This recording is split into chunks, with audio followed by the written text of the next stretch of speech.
Right now, I want to welcome to the program from the Washington Times columnist Deborah Simmons. Deborah, thanks for joining us tonight. Hi, Cam. Thanks for having me. It is my pleasure, and I'm so glad that you wrote this column. Otherwise, I don't think I ever would have learned that the chief of police in Washington, D.C., blamed a violent Halloween night on the, quote, ability to conceal guns in public, because it's cold, so you can wear jackets now, and that means you can conceal guns in public.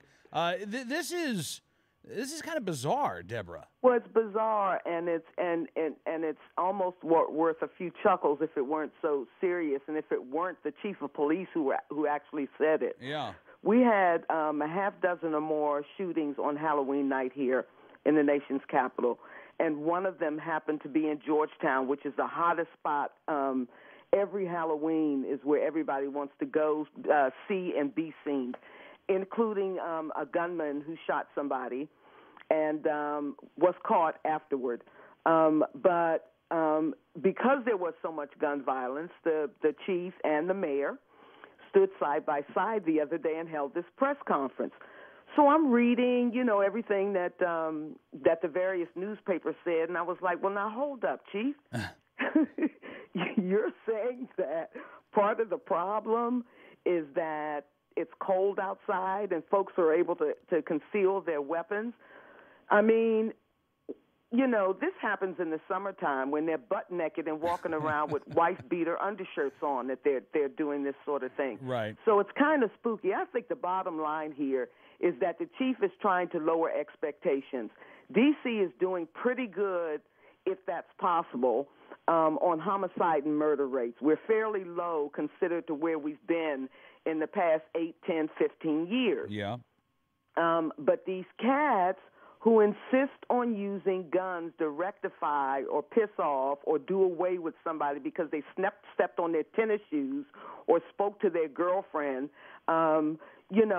is really out of hand. And instead of the city, every one of its leaders, including Eleanor Holmes Norton, who's our only non-voting delegate in Congress, standing up for the Second Amendment to our Constitution, whether we have states' rights or not, and saying, you know what, we need to get our people armed. How hypocritical of us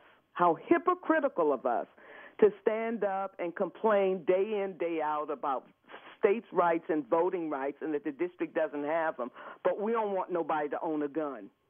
Well, those are individual rights. Those are different, Deborah. It's okay for the district to restrict individual rights, I guess. I agree with you. The fact of the matter is, you can look at Washington, D.C., since it instituted their handgun ban in 1976, went into effect in 77. And, the really restrictive gun control laws in D.C., it didn't do anything to make the district any safer. You could go into Northern Virginia, you could go into Southern Maryland, and the crime rate would immediately drop. But what I think you have seen happen is the absolute eradication in the District of Columbia of a culture of lawful, responsible gun ownership. And it seems like the mayor and the chief and all of these other elected officials that you mentioned are bound and determined to do everything they can to prevent that type of gun culture from reestablishing itself in our nation's capital. Without a question. I mean, what's going to happen even when our veterans come home, as they're going to be coming home from Afghanistan and Iraq, who cannot carry a firearm, concealed or not? You know what I mean?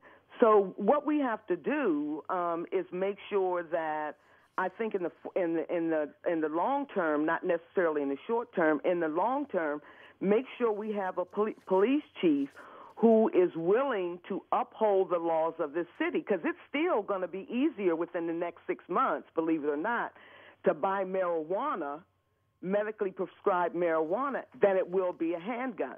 We've even got Walmart getting ready to open 4 stores in the city, and there's still a big hullabaloo over whether they should or whether they shouldn't be able to sell handguns. And I think it's kind of a moot point, because I think Walmart has already said that they have no plans on selling firearms in the district. That's what they said, but store inventory changes. That's true. Hey, look, I'd love to see it happen. I don't know if Walmart's going to be bold enough to make that move, but look, it's been 3 years or almost 3 years now. Actually, no, it has been 3 years since the Heller decision. Yeah. The city has put up so many barriers that it really is impossible to open up a gun store. It really is. That's the juxtaposition I was trying to make with these.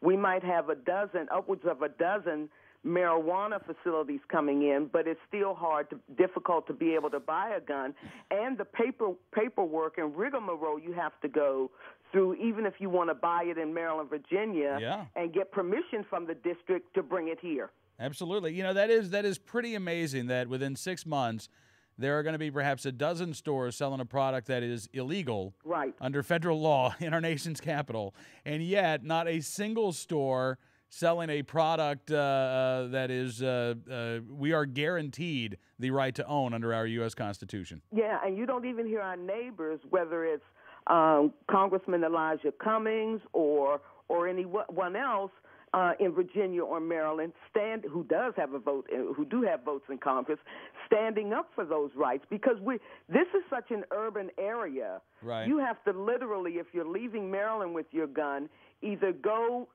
through Delaware and the Eastern Shore, or around through West Virginia and down through Virginia to even carry your gun, so you don't get quote unquote nabbed in D.C. with it. Yeah, no, you're absolutely right. In fact, Deborah, I got to say, I would love to have you back on again just to talk about, because I've only lived in this area for 7 years or so. I don't know how are you a native of the area? I grew up here, originally from Pittsburgh, which is a lot more liberal with its gun laws than D.C. Originally from Pittsburgh, but I went through public schools and everything here in the district. All right, so we've got to have you back on, because I'm just fascinated to see how the D.C. politics all plays out. And again, the rights that are being deprived of the people of the District of Columbia. So can we have you back on again? I would love to do it. All right, Deborah, thank you so much. Have a great weekend. Thanks, Cam. You too. Deborah Simmons joined us from the Washington Times tonight.